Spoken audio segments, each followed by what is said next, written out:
This is Pet Life Radio. Let's talk pets.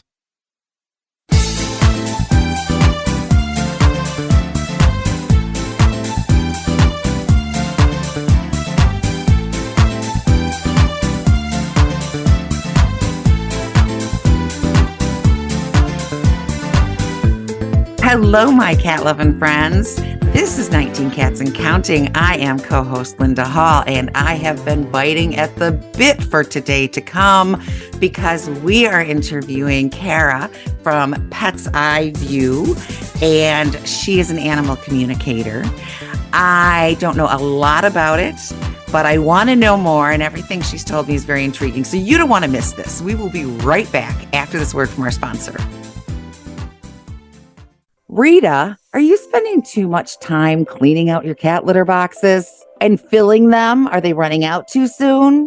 Do you always feel like you need to add more? Because our new sponsor, Kitty Poo Club, they found the perfect solution to these problems. Yeah, Kitty Poo Club is the most convenient monthly litter box ever. See, what they do is every month, Kitty Poo Club delivers an affordable, recyclable litter box. And it's already pre-filled with the litter you choose. They even have extra large litter boxes, because I have some chunky cats, right? We know other people do too. And when the month is up, just recycle the used litter box and Kitty Poo Club will automatically send you a new one. You can customize your subscription too, and maybe add some toys, treats, accessories, or whatever else might make your cat happy. Oh yeah, and you know what else? You don't have to scrub out those plastic litter boxes either. I hate doing that. You got me at no more scrubbing litter boxes, right? Honey. The super cool thing, right now Kitty Poo Club is offering 25% off on the first litter box order as long as they use the code 19cats.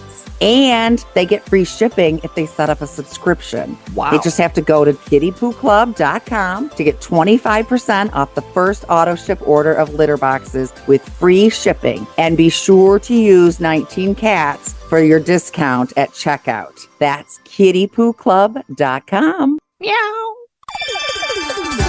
Let's talk pets on PetLifeRadio.com.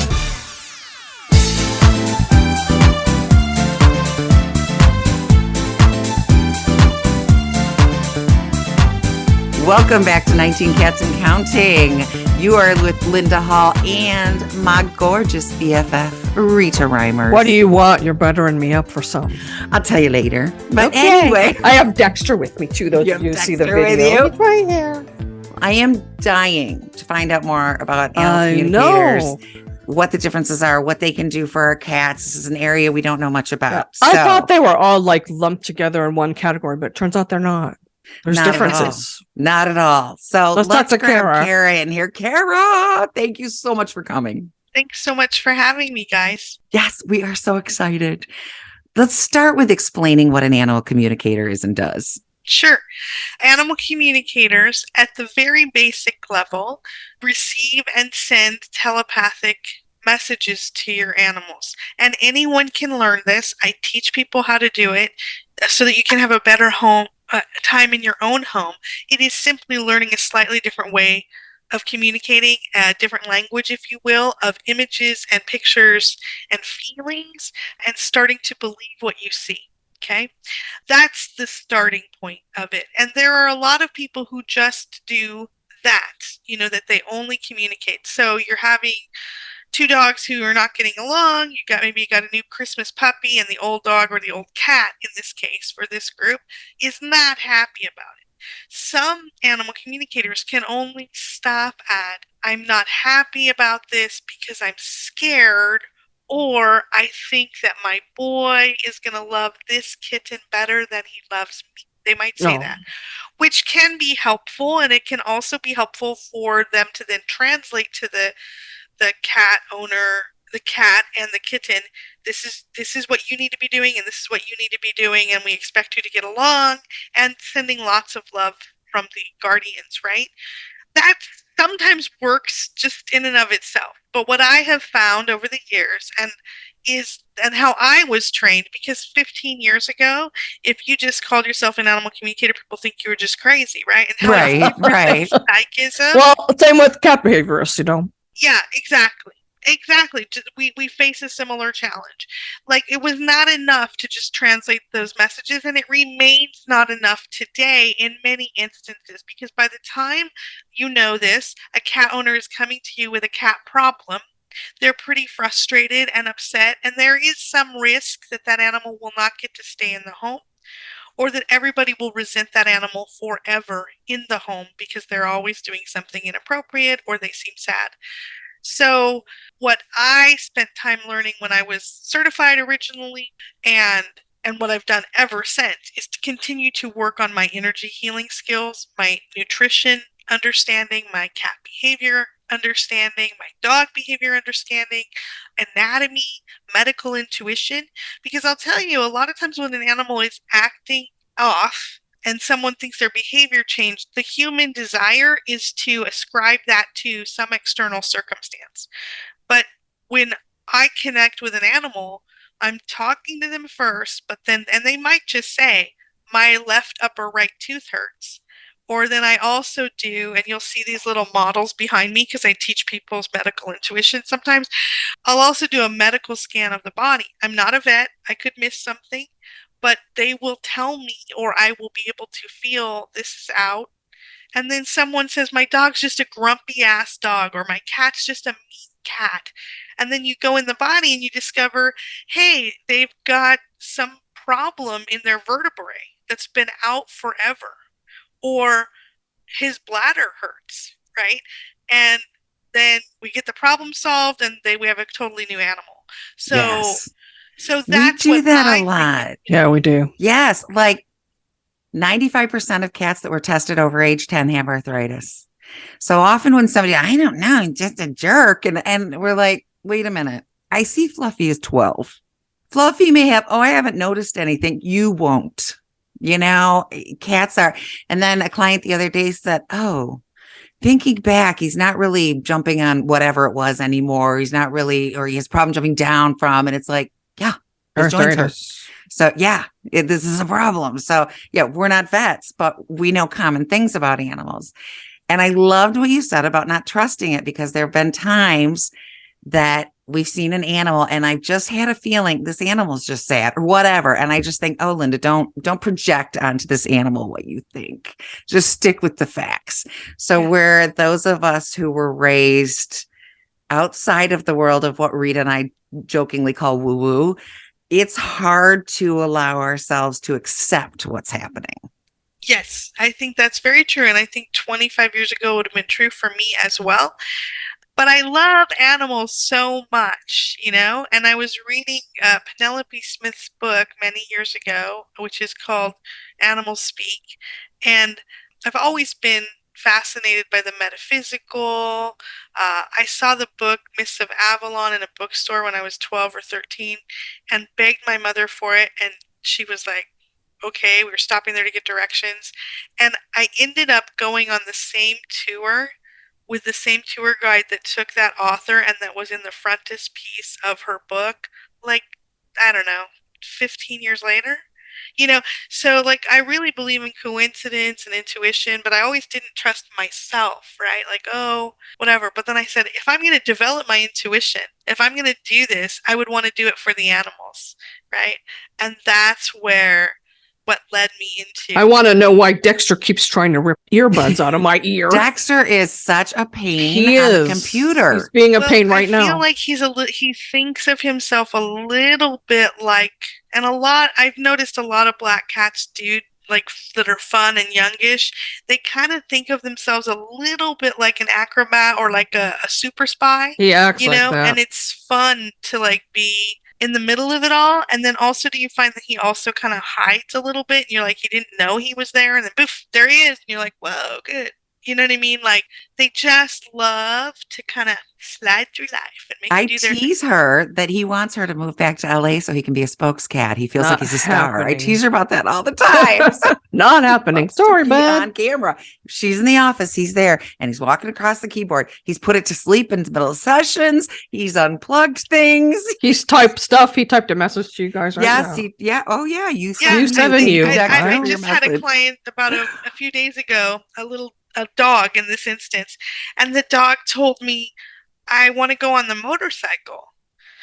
And I thought, that's crazy. That's just me making. And then I saw a motorcycle 3 times in my mind's eye, and I was like, I don't think before I ever talked to the client, I said, I don't think you're going to get on a motorcycle. And this little dog was mad and was like, listen to me. I've been on the motorcycle. And if she can't do the motorcycle, I at least need a bike or a golf cart. And then she showed me those images in quick succession, right? And so we were talking about something else because the dog was injured. And I was like, okay, I just want to let you know, I think this may be off, but your dog keeps showing me a motorcycle and then said that if you can't do the motorcycle, she wants the golf cart.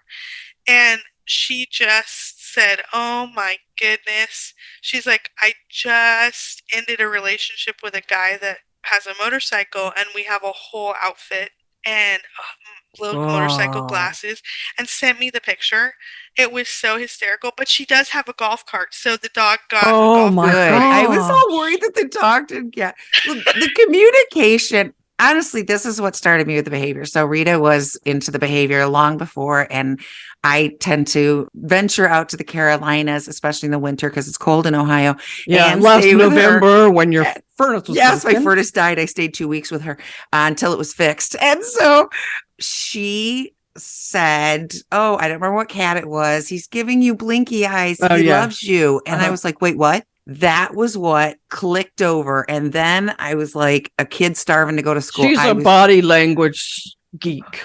And the other night, one of my cats has miliary dermatitis. Don't chew that. And he came to me, and he'll come in my face when he's really itchy and needs help.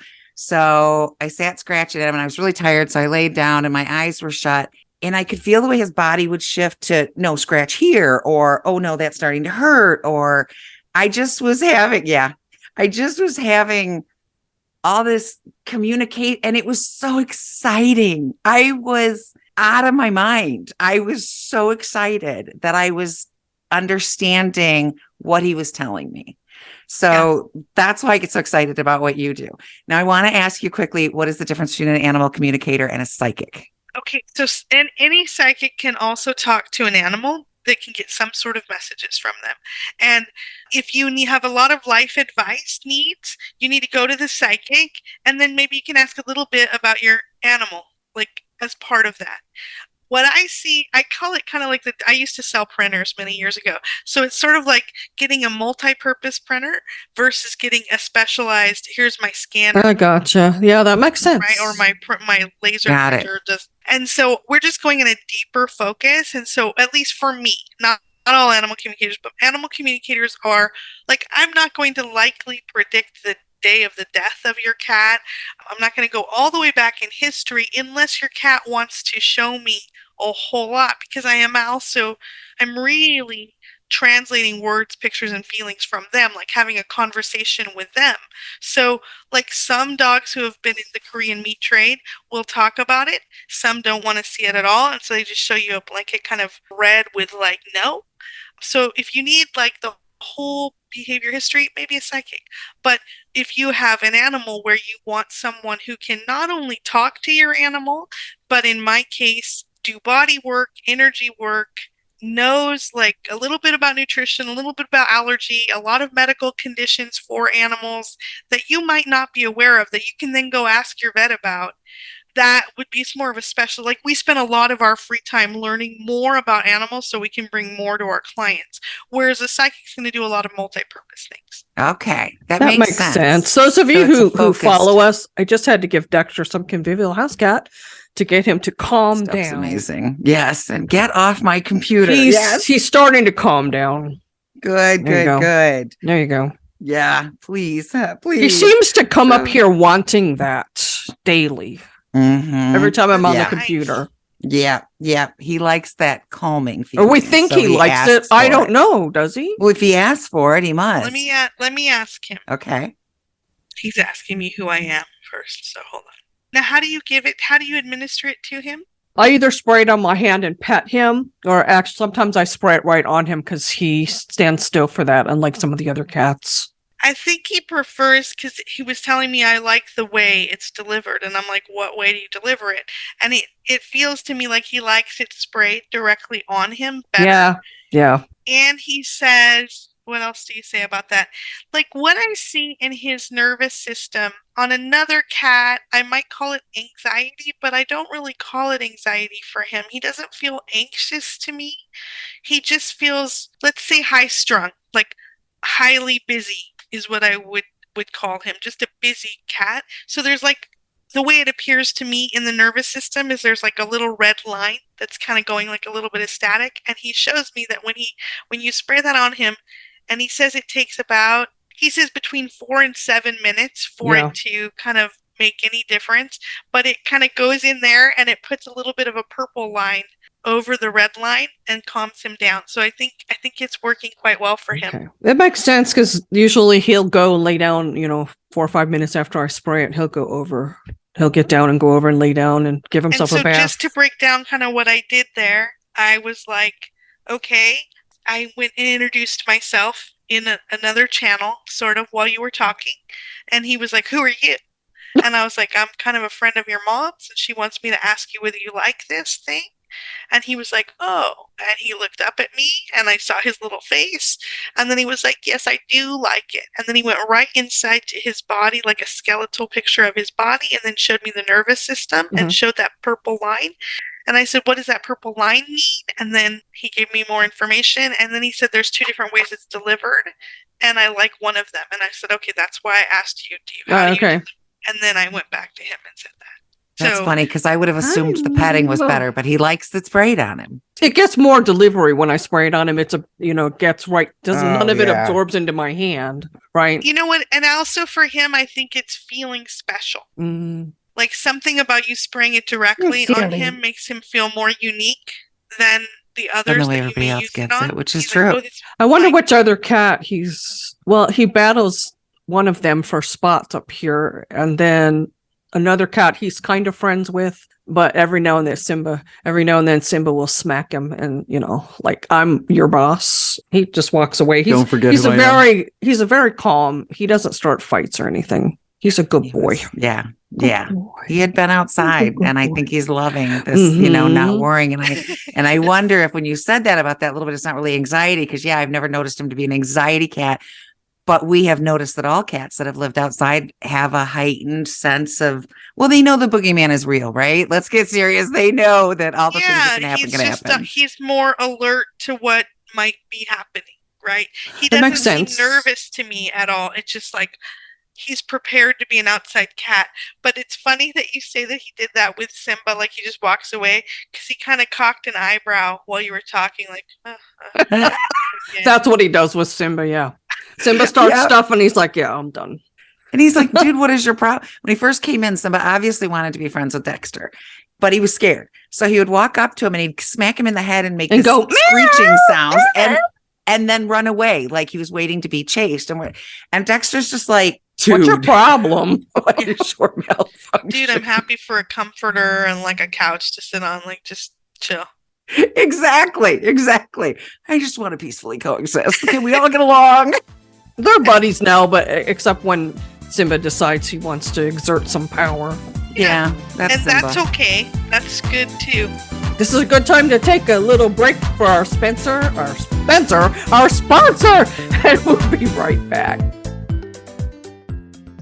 Take a bite out of your competition. Advertise your business with an ad in Pet Life Radio podcasts and radio shows. There is no other pet-related media that is as large and reaches more pet parents and pet lovers than Pet Life Radio. With over 7 million monthly listeners, Pet Life Radio podcasts are available on all major podcast platforms, and our live radio stream goes out to over 250 million subscribers on iHeartRadio, Odyssey, TuneIn, Stitcher, and other streaming apps. For more information on how you can advertise on the #1 pet podcast and radio network, visit PetLifeRadio.com/advertise today. Let's talk pets. Let's talk pets On Pet Life Radio. Pet Life Radio. PetLifeRadio.com.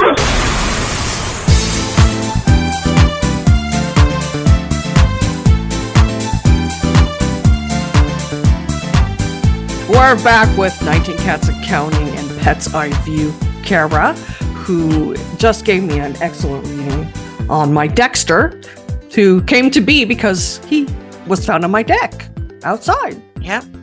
Linda, what were you She said- starting to say when we go to break? So the goal of a behaviorist in making is to make our cats happy, right? And to make cats their happiest, we have to try to mimic what's outside because that's a cat, just because they come inside doesn't mean they change.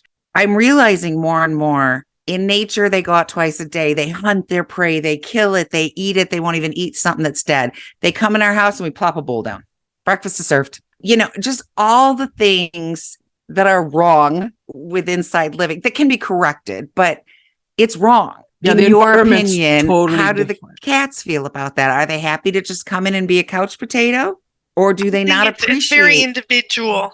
Like, I think it's very individual. They're not just like people. I got to be careful about that because people so anthropomorphize them. So even though I can speak to animals and you can speak to animals, we can also not expect them to have human reactions What are you to watching? everything. There's nothing up there. But I find that some really love it.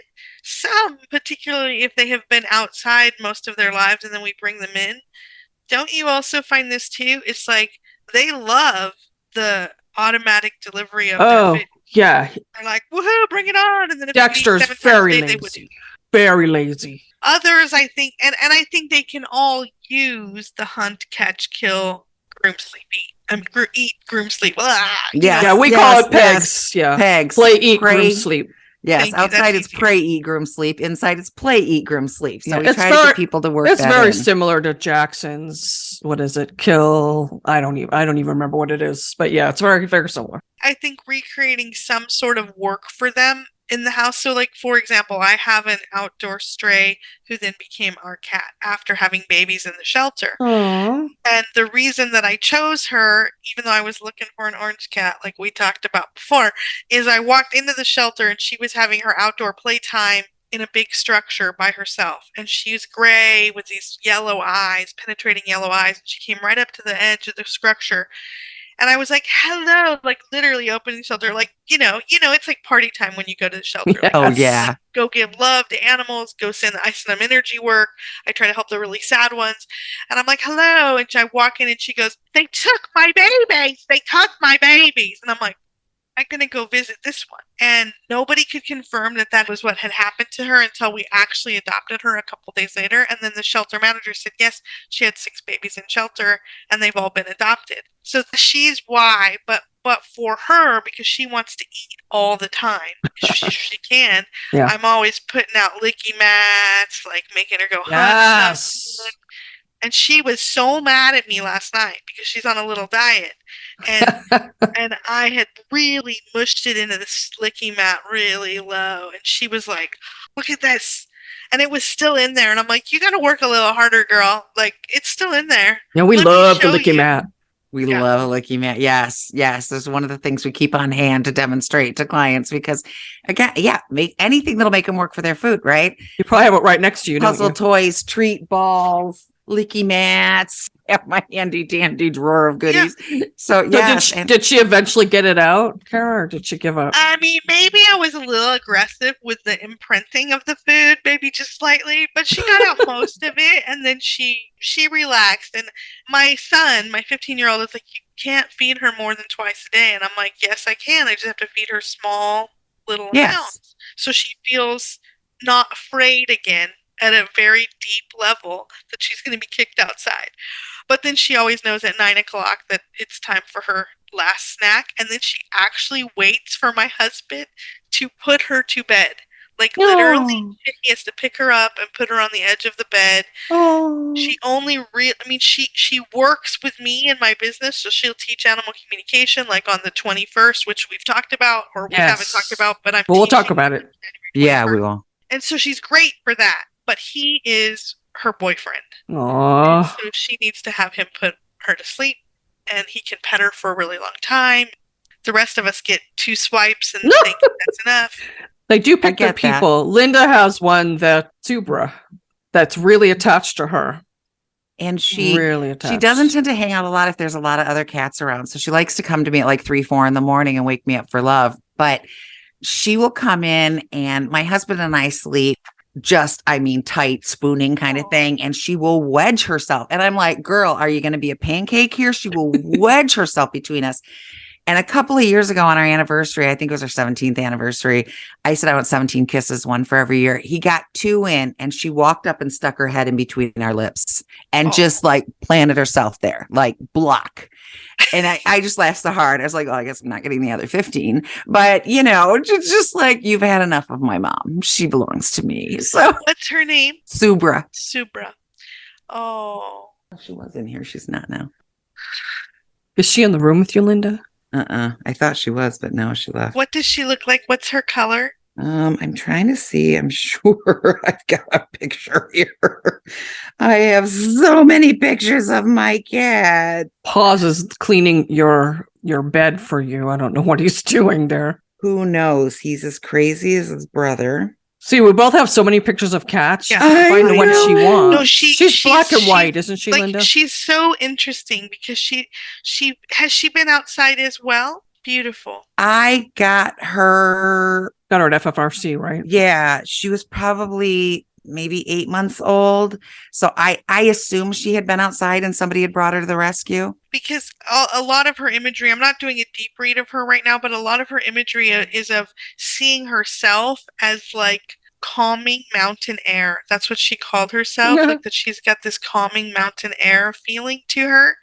And that's what she's calling her, the core of her being. And that she thinks that it's partially her job to help remove your stresses of the day in the middle of the night. That makes sense, the way she acts, doesn't it?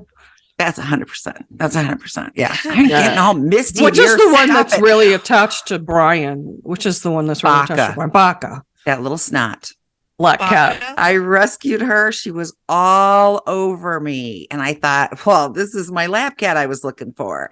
She was number 2 in. So I bring her home and she's like, and attached herself to my stepdaughter. So when my stepdaughter finished college and moved out, she attached herself to my husband. And I'm like, listen, woman, I saved you.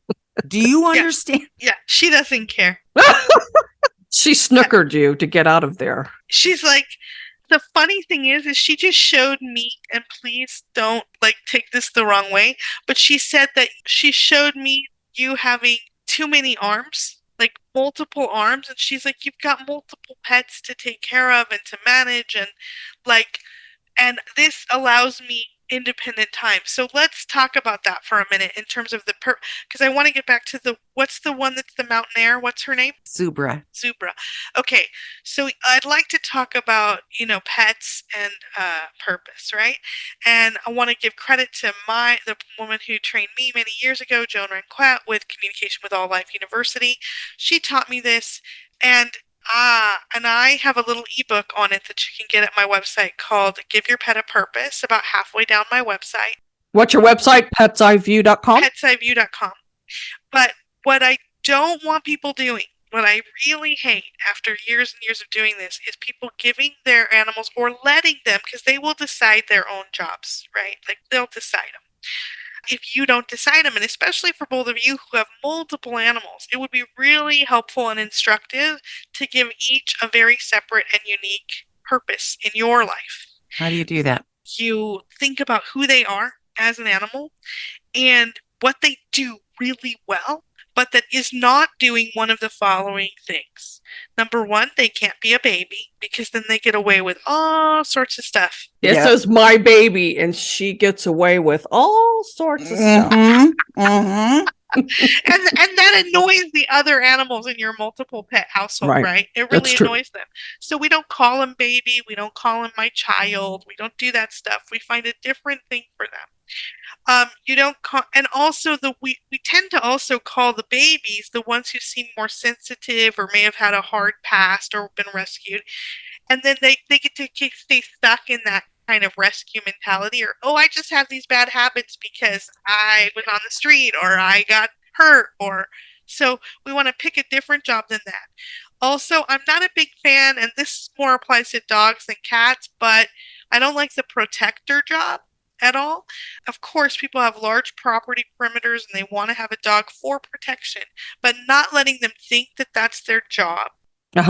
telling them that they're the first lieutenant or they're the perimeter watcher. And then that allows you to have more control over them, like you're still on top of them, right? No one gets to be the boss. And no one gets to be, in your case with Zubra, the energy healer, in my opinion. So, because they can get sick from that long term. So, what I want you to do with Zubra and anybody who has a cat that they feel is healing them, who's watching this or listening to this, I want you to take your hand and put it over the top of their head, about 2 inches, and sweep all the way down their body to the end of the tail. And then maybe one side and down the right side and out the right pinky. And you're just on the same side with the left. And as you do that, you imagine that you're taking on any energy that they've absorbed during the day or that they're trying to help you with. And you say, thank you so much for being my buddy, my friend, or in that one case of that one cat you have, the fairy queen of this house, but do not take on my stuff because I'm separate from you. That's Pie Pie. Pie Pie's my queen. Hi, Pie Pie. And they all know it. They all know it. We've said that, yes. And so that, going back to that, with that ebook that you can get at my website, it really helps you because then for a while, you don't have to do it forever, but for a while, I like my students to, or my clients, to try to give 20 praises a day, verbal praises of the job that they're good at. And if you're doing that, in your cases for 19 cats, that's a lot of praise. So you got to spread it around with the other people who live in your house, right? And Linda has a dog too. We can't neglect the dog. Yes, I know. That poor dog gets lost in the shuffle, and I know she knows it. And yeah. Yeah, or like your cat is very good. Zubra is very good at finding her private time with you. But even if it's just 5 minutes a day with each one where you're telling them what an awesome job they've done at their job, you will notice that the peace in your home goes up exponentially because they all feel recognized and appreciated for who they are. Yes. So again, it can't be a job that's too hard for them. Like you cannot tell a very scared cat that it needs to be noble or it needs to be the friend for company. No. It's just pretty. That's a petrifying. Right? Have you noticed, I was just saying, Kara, have you noticed that a lot of people like to ascribe human emotion to their cats? The two that we hear a lot, jealousy and revenge. And we think that's just not in a cat's vocabulary. Yeah, I would agree with you. I think cats and dogs, both, and even horses, are territorial, but they don't feel jealousy. They're just like, this is my space, or you as the person might be their space. But it's not like, I hate that cat because it's getting so much more. It's all about resources. Resources are everything in nature. And if a cat comes into your colony, they're not sharing, they're taking. The concept of sharing, I always say, is not in a cat's vocabulary. So when a cat comes in and is sitting on your lap, the new cat, it's not, I'm jealous. It's, you're taking my mommy. And when they pee on your bed, it's not revenge. A lot of time it's fear and insecurity. Self-soothing, yes. I just want to ask you. I know we're almost done. I know, but I really want to. This is Kismet. Okay, Kismet. Can you tell me what Kismet? God, I wish I knew.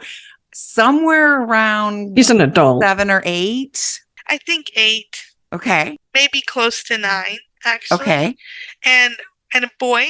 And what do you want to know from Kismet? About his health, right, Linda? He's been through a lot of trauma and he's got health problems. And I just want to know that he's happy and that he's okay and that we're doing right by him. I want to know how he's feeling. I'm writing. I do automatic writing as I'm listening to them. I had a friend who did automatic writing. It's fascinating. I'll tell you about it offline, Linda. Is he on medication now? Because he says he might need some medication. No, he's not right now. He's not on now. So, yeah. Nothing. Okay, and I feel that, or he said he feels okay, but he says he just feels okay. And that if we were going to go do a full read, I would go more deeply inside the body and look for organs and stuff. But I kind of hear like kidney is a bit of a problem. Does he have a kidney problem that you're aware of? He has FIV, so a lot of his organs have taken a little bit of a hit. Now, last time, the numbers weren't where they should be, but they weren't scary. But it's been a while, so yeah. So what I'm gonna ask you to do is to like work on kind of expanding his aura. I want you to ask him how old he would like to be every day, and he says he'd like to be 2. Okay. Right Wouldn't now. we all? And then I want you to like kind of put your hands around him and like send him lots of either blue or gold, whatever light energy comes to you, and tell him, you're two, and everything's working great. And then I want you to, in your mind's eye, I want you to look at those blood results that are not great, and I want you to increase them to being whatever they should be, positive, good. I have a dog with heart murmur, and I have a cat with kidney disease, early kidney disease. That's And fair. both of them, through consistent energy work, and it's more in depth than we can do here. So I do animal communication and I do energy work on animals, right? There's two different things. I mean, the communication leads to the energy work, right? Right. But through consistent energy work and me just visualizing and telling them that they're better, both of their levels dropped to normal in the course of a year. So you cannot take any kind of illness and think of it as, the more you worry about him, the more you tell him actually he's sick. Sure. And then he believes he's sick, right? I also love it if you go to the vet with a difficult diagnosis, if it's possible at all to put your animal in a different room or in the car while you're getting whatever the diagnosis is, they don't hear and see all of it and absorb it, and you're worried at the moment. And even if it's a terrible diagnosis, you want to keep, I'm not telling you to fake yourself out or that nobody's going to die, No, I but got you it. also want to make the possibility of, of wellness, because we can. I had a dog that I worked with for over a year and a half, I think, and the owner was very committed, the guardian, and did all the holistic vet stuff, but he had congestive heart failure. And once a week I did energy work on this dog, and he was supposed to live 6 months, and he lived 19 months. Wow, that's like my Sadie. Well, and you nailed it. So My Sadie that I wrote the book your about. Sadie was supposed to live no more than 6 months with a congenital heart defect and lived to be almost 7. 2 months shy of 7 years. Yeah. So you just nailed me totally, because Kismet was found hanging out in a feral colony, was not feral, was beat to snot. Just fleas, mites, skinny, just everything. And then, of course, FIV, bunch of bad teeth that had to come out. I think he's got 4 left. Just bad. And he gets these outbreaks of miliary dermatitis because of his immunocompromised. And I spend a lot of time petting him and saying, I'm just so sorry, baby. I'm just so sorry. I love you. So I'm just so sorry. I'm just so sorry.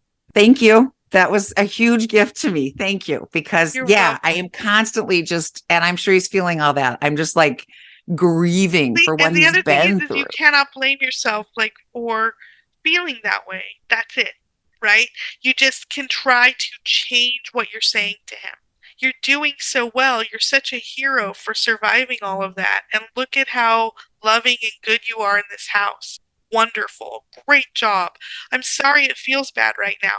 I'm going to work on it. And then you work through the energy of just imagining your hand removing some of that illness. Okay. Making I'm going stronger. to do And I'll that. work with you. I would love to have you just sit and read all of our casts. I I would love to. so love you. I We do, are I know. not. We got things coming up. I know we're over time. No, it's okay. We Which can turn it we'll into a see. 2-parter. There we've you done that go. before, but we have a 3:30. Oh, that's con. right. We have a behavior. So we've got So, a little yes. time. We've got a little time. Yes. I just adore you. And people don't know about you. It's very frustrating when I hear, that they don't know about behaviors. I get very excited when a client says, my vet said I've done all I can do. You need a behaviorist. I'm like, your vet knows about behaviors? Because other people Most be of like, them the vet's, don't. They the put them vet's on like, I guess Prozac. you rehome them. They put them on Prozac. They put them on gabapentin. And they that's tell you it. to get plugins, pheromone Right, plugins. pheromone Those are the, plugins. yes. That's it. Every time someone says they're on medication, we're like, Prozac, fluoxetine. Yeah. Is that it? Yeah. It's that's it. we're not against medication, but that should be like a rare instance that a cat would need it. And there's much better medications than Prozac anyway. And We like holistic. We like it's- holistic remedies. Yes. Yes. And it's temporarily and artificially numbing a symptom without dealing with the cause. Yes. So, yeah, I get very frustrated when people don't know that we exist and we need more of us. And, people constantly come, oh, I didn't know you existed. Kara, I So- think you're probably the same way. A lot of people Same don't thing. know. Exactly. That's what I said, A lot of people don't know, or The other thing is one single animal communication session, especially when there's multiple animals, we just get a little bit of talking at a time. Now, if we were to have a full 30-minute session with 1 or 2 animals, you're going to get a lot of information because I sit and just do my automatic writing of all the things that they love, what they don't like, what's hurting, what do they need to say about whatever the situation is you're dealing with, if there is a situation. And sometimes they will bring up a situation, like in the case of motorcycle dog, like I want to go on a ride. And then we would do the body work, and there might be a little time left over to do some energy work or give you some of the tips I've just given you. But one of my frustrations is people think sometimes that they can have an animal communication session and you can just tell the cat to stop doing this thing. And then that's what makes animal communication real. The actual truth is we all live in each other's fields, right? And if you're still angry at your cat or upset, and you've had someone go, don't do that, and you haven't changed anything else about that environment, yes, ma'am, not much else is going to change. Yes, There's ma'am. so much overlap between us. I love you so much. We have a lot of people. We have a lot of people that like to discipline their cats the same way they discipline their dogs. They shouldn't do it to their dogs either. But the last thing you can do is rub your cat's nose in a mistake or wrap them on the nose with a newspaper. And that's not going to do anything but make the cat fear you or get aggressive with you. Or yell at them. We try to get across that nothing your cat does is wrong. It's simply inconvenient or wrong for you and your lifestyle. Yeah, that's right. Correct. But there are no bully cats. There are no aggressive cats. If a cat is bully, it's fight or flight, right? I'm scared. I'm either going to fight or flight. I have a 5-pillar plan for people with their animals. It's called peace. Tell us about that. Purpose, environment, which is 80% of it a lot of the time. Assertion. Like, what are you doing about what you expect for the animals? So last night I just talked to a bunch of people, a family with numerous cats and 1 dog. And it was the most peaceful sitch. And I'm like, y'all are happy, upbeat, sunny, positive people, aren't you? And so you've just had all these animals keep entering and you just go, it's going to be good, right? This is the happy place. And they all just abide by that, right? That's my house. So, that's my house. That's like kind of like they just expect we're going to add another cat every year, and it's going to be fine. Okay, there's another one. The last 20 integrations Rita did were just really seamless. I mean, just of course she had to do the thing. She didn't just throw them out there, but right. It wasn't at all tough because her resident cats are so used to cats coming in that we have often said they go, another one. Yeah. And then there's communication, which is what I do. And then there's energy work and body work. So I'm trained in several modalities of energy work. I use what works for me in sort of a mix. It's become kind of an amalgamation of everything from EFT to chakra work to aura work to color therapy, Silva method, whatever, and then body work, which is where I might recommend acupressure or acupuncture. I'm not an acupuncturist, but I know several acupressure points on the body because I've taken courses in it. Easy for you to learn. Books you can get for AcuCat. It's an AcuCat, which will help with the arthritis, by the way. So that would be a good tool for your toolkit, is to give people that, and then arthritis or very nervous cats can benefit from, very light stimulation on key points on the body. Okay, that's awesome. Can I ask another question? I'm sorry, Linda. How do you manage, we have this issue too. How do you manage your clients' expectations? Like, I think sometimes the clients think that they have a session with us and that everything's going to magically be okay. It doesn't work that way. They have to put in the work. We're going to give them the cure. Here's your pill. Take it. Everything will be fine. I think the writing on my website's pretty clear, and then at the beginning of it, I do most of my calls via Zoom, right? So yeah, we do too. I start every session by saying, depending on what they've signed up for. So I have communication, and then I have energy work, and I've played with the idea of making that like everything's hunky dory, this is fun, or I have a problem, right? And if you have a problem, it could take more than one session, but I need to get in there and talk to your animal to see what is possible. And some of the people are great with that, and some of the people, especially those who are less woo, right, are more likely to go, well, that was my last resort, and I don't know, right? Oh, we've heard that. I hate those last resort people, because usually there's sometimes, well, a lot of times it's a couple. And one person wants to put in the work and the other person really wants to get rid of the cat. And so he's like blocked. He doesn't want to do anything. Yes.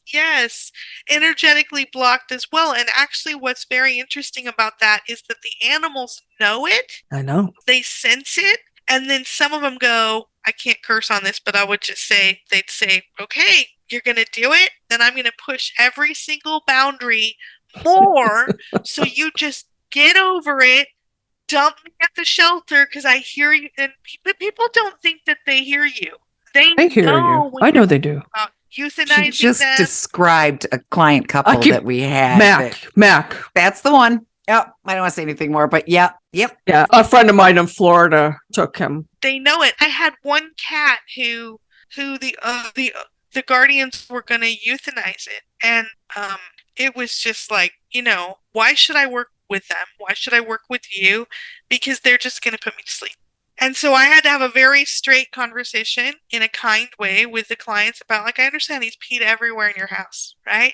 And here's the other thing. The animals are very protective of their owners. So they're not, even if you are like kind of borderline abusive, they're not coming to me. And this is I think also a hesitation for animal people coming to Animal Communicator because they're like, oh, I fight every night, we scream and He's yell. gonna tell on me. The cat's gonna say that, right? The cats actually, to me at least, you might get different from someone else. They rarely go, oh, they fight all the time and he's terrible or she's terrible or there's drugs. They don't say any of that. They just might say, I'm afraid. It's a little loud sometimes. Like that's the most they would ever say. They're not tattletelling. So we're not going to read your secrets because they're very protective of I their wish owners. they'd really tell the truth. Yeah, it's so hard. Maybe, yeah. It's so hard. And often when they say, if this doesn't work, I'm gonna. It's like you've already got that possibility in your mind. We need to take that out. That's why we found Mac a new home, because the guy already, he had his mind made up. They weren't going to do any work. They kept saying, so what if this doesn't work? Then what? What if this doesn't work? Then what? So we just found Mac a new home, and he's happy now. I said at one point, we need to take that out. If we get there, we get there. But let's take that out of the realm of possibilities and commit and say, we're going to do this and it's going to work. Yeah. What things do you do for, say, like well, maybe you don't want to talk about this, but in general, what is the worst thing that people come to you for their cats? Like, is it peeing all over the place? Peeing, pooping, is the number and one, right? Spraying. Those are the big ones. But peeing is the one where people have really had it, and that's where we hear the euthanasia word mostly. Yeah, because they don't understandably want to clean up pee in their home. So, it's very interesting to me when one cat will do that when they don't live in a multiple cat home, and then they're peeing everywhere. But it's truly because the couple is having a lot of fights and they're scared. Yes, ma'am. That's it. They're having anxiety from whatever. Cats outside. We found so many. Client reached out to us and said our cat will not pee in the box. So we're in a Zoom with her. And the cat jumps up into the windowsill. I remember this. And I said, Rita, do you see that tail? Slash, slash, slash, slash. There's cats outside your house, honey. Your cat just told me that. And by the way, guess where the litter box is? Right under that window. That's why your cat's not peeing in the box, because they feel that there's a predator right there. And I am not going to get all comfy and in the position. Like, I'm not going to drop my drawers and sit on the toilet if Freddy Krueger's about to break in. I can't run with my pants at my ankle. Right. Like that cat that I adopted that I have now that she's on the diet, Celine, she peed on my white fabric couch the first week that I let her out in the house. And of course I'm like, okay, here I am, the animal communicator, and I flip and got a cat, and now she's peeing on, oh my God, I suck. And I did the whole 9 yards, like the slowest introduction possible. So she was having her free time with the dogs locked away, and she's getting to get her scent in the house, and she peed on the couch, and I tuned in, and I was like, listen, girl, you got to tell me, like, did I make the mistake, and do you belong in a one-person home with no dogs? Because I actually assigned myself to get a cat as an animal communicator, so that with three small young dogs, to make sure that I could tell clients, you can do this, right? So I was doing, but I was like, did I screw up? And is this the wrong place for you? And she went, in the calmest, most serious voice in my head, no, I'm fine. It will be fine. This is fine. We just need a little more time. This is fine. And I was like, are you sure? Because you just peed all over my couch. And then she was like, I peed all over your couch because I'm pretty sure that those dogs are going to, like, corner me in my in my litter box. So this feels safer because I'm higher and I'm more elevated. She actually Kizzy said that to me. Kismet. When my daughter had to move back home in 2020 after we lost my son-in-law to COVID, and she brought her 4 cats. And so you can imagine this was the worst integration. It was known to man, mayhem. It was because mayhem. it was so bad because her cat still didn't know where daddy went. He was 26 days in a coma on event. And then they get moved to grandma's house where there's strange cats, and 3 of them had never seen a dog before. I mean, it was ugly. So Kizzy, who I told you was found in a feral colony, all of a sudden he's living on my kitchen counter. And I said, okay, he wants to be safe. He's scared. I've just given him PTSD. He started at night when we were in bed peeing on the counter because he was too scared to get down and find the litter box. So I started spraying Convivial on the countertops. Unfortunately, it calmed him enough that he could find it. But it's like, yeah, they're in bed. They can't protect me. And I'm not going down. We just gained 4 cats. I'm not doing it. And it was, I didn't get mad at him. I was like, honey, what's wrong? Yeah. And also, I think I hate to say it, but like some animals come in together and they get along right away, like swimmingly from the beginning, just like people. And then TikTok and Instagram have sort of ruined us because we see all these cutie pictures of the dogs and cats all melting on each other. I love them. And we love them. But then we think it's a fantasy of like, 2 days and we'll be all fine. No, it takes longer. My cat and dogs, even with all my energy work every day, and I would say it took me about 2 months to feel like I could leave the dogs and the cat alone in the living room and everything would be fine. And now they all are asleep. Right now, during this talk we're having, 2 dogs and a cat are on the bed, and one dog is under the bed, and they love each other. But people also have no patience. So when people go, I want to get another couple cats, how do my dogs feel about it? I had this call the other day. And I said, one of your dogs wants just 1 cat, not 2 cats, because thinks it will take too much attention away from her. And she wants it to be gray. That's what the dog said. And the other dog is like, what's a cat? I'm like, so if you can just make sure that you're comfortable, that it's going to be chaotic and you will manage it, then you can do it. But it's not going to be, 2 days. How did Sadie introduce herself to the cats? Talk about that, Linda. Yeah, her dog Sadie, Chihuahua. When I adopted Sadie, the former owners brought her in on a leash. So the cats were able to come up and who are you? And I think there were only 3 or 4 cats at the time, which sounds like a lot to some people, but it wasn't this insanity. But Sadie has been very easy to integrate. First of all, dogs are often easier than cats to integrate because cats don't consider them to be fighting for their resources. Like, this is a dog. Right. So, you're not messing with my litter box. You're a different animal. But Sadie also is submissive. I think she knows her size and who she is. She has literally gone up to each cat at one point or another and said, will you play with me? And 11 out of 12 have smacked her upside the head. And she's gone, okay, I'm good. And Galway will play with her. Yeah. One orange boy will play with her, and they will roll around. They play rough too. The one that will play? Galway. Big orange boy. Yep, Galway. I don't know where those names come from. I'm assuming Galway. Ireland, she's trying to read Galway. Yeah. She's trying to read. Do you have a picture? Trying to talk to Galway. And Sadie? What color is Sadie? She's a white Chihuahua. Short hair. Okay, she thinks she's a comedian, that she's there for comic relief. That makes sense. Yeah, I'll buy that. You do laugh at her a lot. So do I. So she she shows me wearing polka dots, which I would have to look deeper into what she means, but wearing something polka dotted. She had a pink and white polka dotted dress that she loved, and she doesn't fit it anymore. Holy crap. I didn't even know that. Tell her to lose some freaking weight, will you, Kara? Because then she can wear her dress. I knew she loved that dress. I'm not big on dressing animals up, but I got her and I thought it was cute, so I tried it, and she thrives when she's dressed up. Well, why don't you just get her another one? Yeah, I will. I had 5 or 6 outfits. I had a 4th of July outfit. And she's saying about Galway.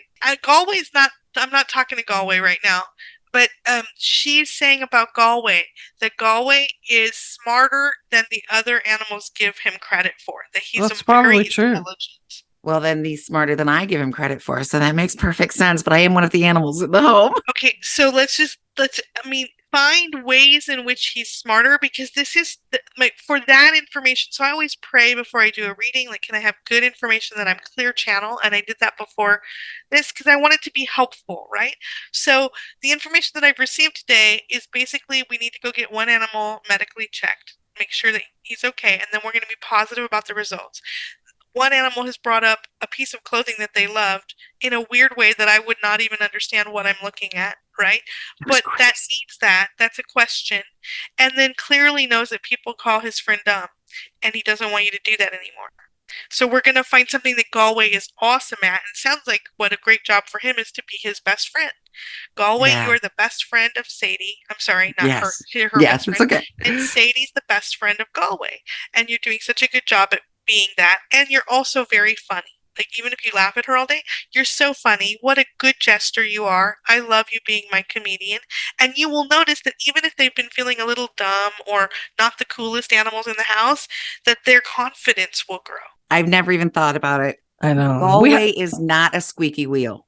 Galway just peacefully coexists so well. And when you have this many cats, the squeaky wheel gets the grease. And I've been lousy about giving Galway attention, jobs. Well, you have 3 other people in your household. He doesn't get no attention. Yes. Yeah, but it's not a lot. Yeah, because he won't jump in your lap and lay on you. He won't assert himself, He won't be a jerk like Deadpool. I have cats like that. Deadpool I got to really keep occupied all the time because if he gets bored, he gets into trouble. And so there's all this focus, and because he's the sick cat in my mind, which I've got to get rid of. And everybody's got there, but I hate to end this, but we've got to wrap. Unfortunately, I know, we didn't have a session coming up, but we do.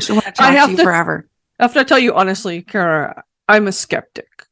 I don't know if you know that, but I'm very skeptical. But this thing with the polka dots, you sold me. There's no way you could have known. There's no way you could have known that. She said that, I was like, and I thought, okay, Rita, didn't even know we're going to do a check now because we joke that on a scale of woo-woo, I'm a little woo and she's negative woo. I guess I think now she just moved up on the scale. I'm woo. I'm woo. You're woo. Now you're woo. Okay, good. Gotta tell you. Well, it's been lovely to spend time with you. I'd love to do this again. I'd like you to come talk with my groups. And definitely. Of course, any classes or simple things, come join me. Yes. And we will post your website, petseyeview.com, and check out animalwhisperingathome.com. That will redirect you to a registration page where you can take a course and learn how to do this yourself. Yes, for $37, which is very reasonable. Thank you, Kara. And I think Rita and I are going to be in that course. So, absolutely. That was so much fun. Okay. It's been a pleasure. We adore you. You're welcome back anytime. Thank you from the bottom of my heart. Yeah, I'd love to read all of them at a deeper level. Yeah, we would love that. You are such a gift. You are such a gift. As are you.